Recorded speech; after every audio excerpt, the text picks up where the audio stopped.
ज्यावेळेस मी भारतीय जनता पार्टीची उमेदवारी घेऊन आले त्या 2 दिवसामध्ये सगळं चित्र बदललं. त्यांच्या प्रस्थापितांच्या पायाखालची वाळू सरकली आणि कुठलेही लोक असू द्या, प्रभाग क्रमांक 1 किंवा 2, प्रस्थापित लोक एकमेकांना साथ देतात. त्याच्यामध्ये बळी फक्त सर्वसामान्यांचं होतं.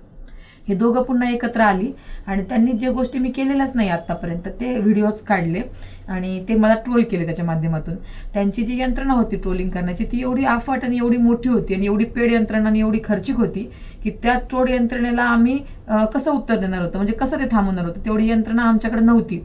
आणि मग हे वातावरण एवढं पसरत गेलं. आज बघतो आपण सोशल मीडियावर एखादा मेसेज आला तर तरुणाई आपली अशी त्याचा कुठलाही विचार करत नाही, त्याचं काही सत्य पसरत नाही आणि ती लगेच फॉरवर्ड करते आणि एक जे सत्य त्याचं एक वातावरण तयार होतं तसं वातावरण निर्माण व्हायला लागलं आणि ते टॅकल करणं खूप अवघड होतं.